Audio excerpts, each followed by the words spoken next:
Hi, boys and girls. Today we'll continue reading Race the Wild's Great Reef Games, Chapter 7, A Bad Morning. The waves that rocked the yacht all night were still sloshing in Sage's head when she woke. For once, she decided to go back to sleep. She always woke up too early anyway. She pulled the sheet over her head until she heard a knock on the cabin door. "Sage," Mary said. "It's 7:55. Dev is about to take the picture of the coral and algae. Maybe you want to get up so you're ready." "What?" Sage screeched. "Why didn't my alarm go off?"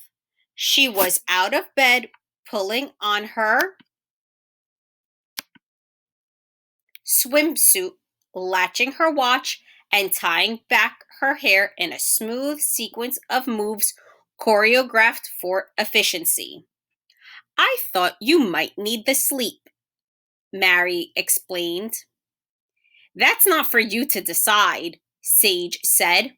"I need to be up." She had a race to run, and she couldn't do it from bed. What had happened to her alarm? She rushed up the stairs to find Dev leaning far over the side of the boat. "Click, click, click. Got it," he said. That example of symbiosis was pretty easy to find. Too bad we didn't get it yesterday. Sage looked at her watch. "It's only 7:59. You better wait until 8 to send it in." "And good morning to you, too," Dev said, all bright and shiny. Sage rolled her eyes and grabbed a banana. "Didn't the storm bug any of you?" "Not really," admitted Russell. Sage fumbled with the rubbery banana peel. "What else was going to go wrong today?" "Looks like it's wetsuit time again," Dev announced, still abnormally cheery. "Here's our clue. Creeping on the ocean floor with 8 or 20 arms or more.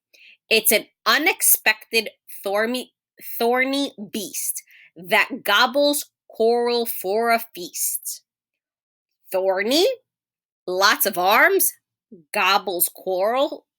Mary repeated. "That's the crown of thorns starfish." "All right," Dev said. "Good to have you back, Mary." Sage nodded in agreement as she took a bite of her banana. At least Mary was back to normal. "I looked at the map," Russell explained. "Our boat's actually already docked in a good spot, so we could just dive in." The teammates looked at one another. Sage hurried to swallow. "Then let's go," Dev said, and everyone grabbed their snorkel masks. As they pulled on their flippers, Mary reminded them of what they were looking for. The correct starfish species had many arms with lots of venomous spines on each one. It looked a little like a toxic cactus. It could be bright purple, orange, or red. Most importantly, Mary said, it would be on the coral, devouring it. The rest of the team was ready.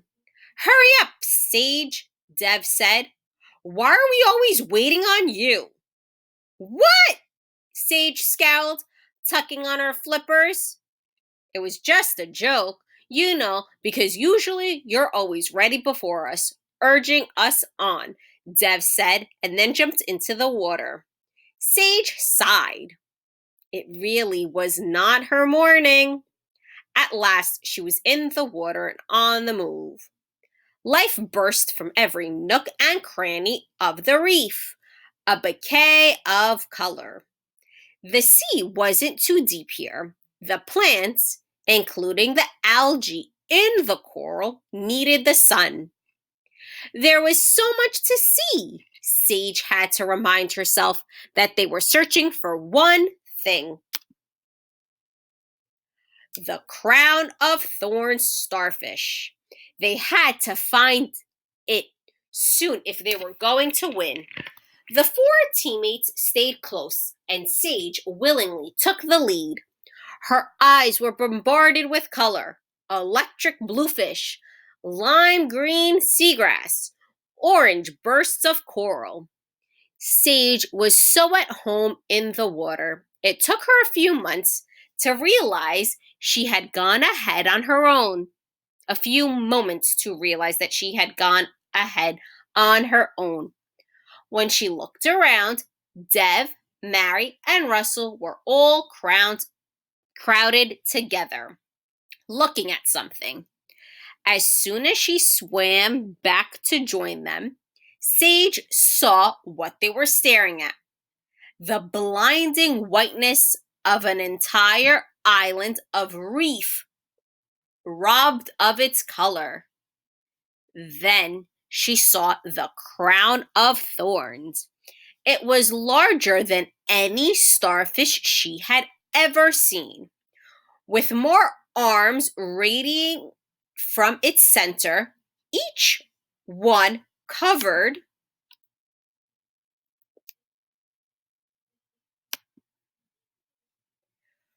with prickly spines for protection.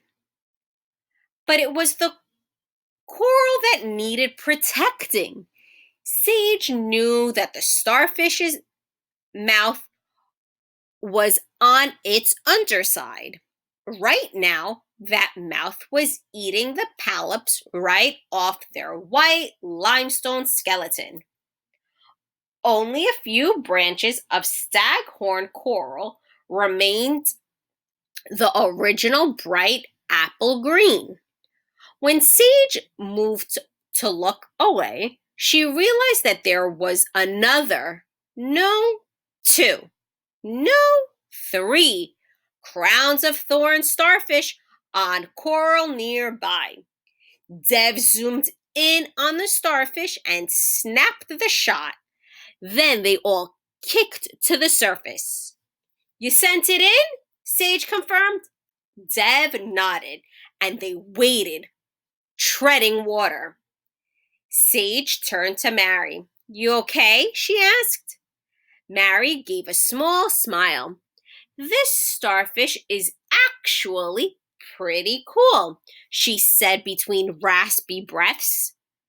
"It can spit out its stomach, more or less. Then its stomach digests the polyps right there on the coral.